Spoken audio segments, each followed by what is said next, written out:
We're going to talk about abs. In Arnold Schwarzenegger's autobiography, he says that his weak point was his calves, and so he would work them out 6 days a week. I believe that overtraining is subjective to that person. So if it's too much for you that it's going to injure you, that's overtraining. So it's a different halfway mark of this competition. I realized that my abs were not anywhere where I wanted it to be, so I was getting really upset. I needed those 6 packs. There's genetics involved, you guys, so none of my family members have 6 packs. Like, I don't know anyone. So, and I certainly have never seen them on myself.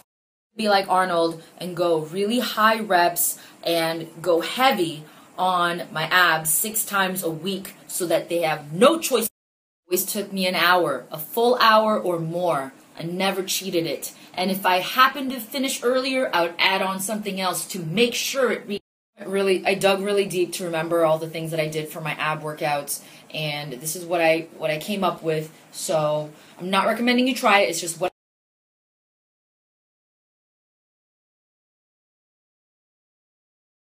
I'm going to do my best to explain each different ab workout on how to perform them the best. So if you don't want to hear about all these details, just skip this part. So another quick story about Arnold. He trained with Reg Park. Reg Park was Mr. Universe 3 times, and this dude had 21-inch calves. Arnold went to train with him in South Africa, and he watched the dude train his calves 6 times a week, which was mind-blowing for Arnold. Before this, Arnold was pretty proud of himself for being able to do 300 pounds on his calves. He thought it was his max, like no one else could do 300.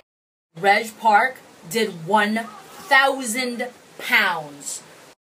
Said to himself, this is what I need to do. I have to train my calves totally differently and not give them even a chance of not growing. And then when he went to California, he made a point to cut off all of his sweatpants at the knees, and he would keep his strong points covered, biceps and chest, and then he made sure that his calves were exposed so that everyone could see it, and he would do up to... I'm trying to keep my toupee on, guys. So, you know, some people are very blessed genetically, or they just say that, oh, I have a 6-pack because I do deadlifts and so.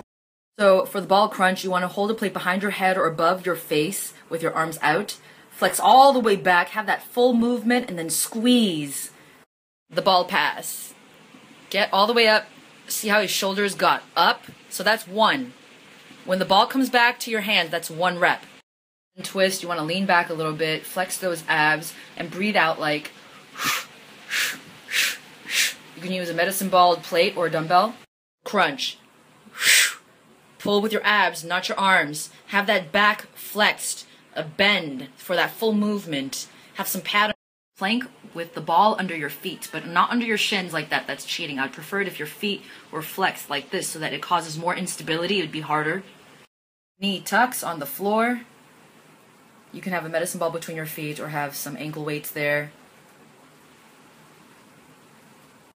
Raises, be very controlled, have something to hold on to behind you, even have some 5 or 10 pound ankle weights on. Do it slower than this. Mistake, you're not using your abs if you do this, or hurting your neck. And then also don't do this where you're sticking your chin up too much. I go kind of slower than this. I have my knees closer to my chest, and then I extend all the way out with my feet close together, heels going towards the ceiling, hands underneath the butt for more support.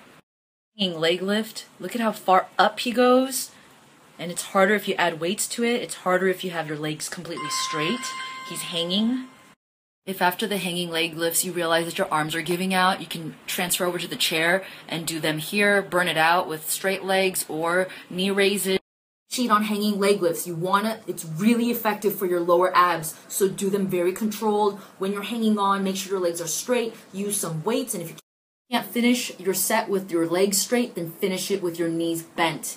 And if you realize that your arms are giving out, move over to the chair and do the same thing. So you want to keep the tension going, keep it going, don't stop. Make sure you learn how to do the position right.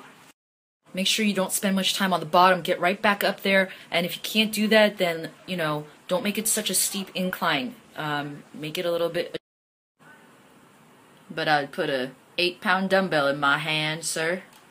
In both hands.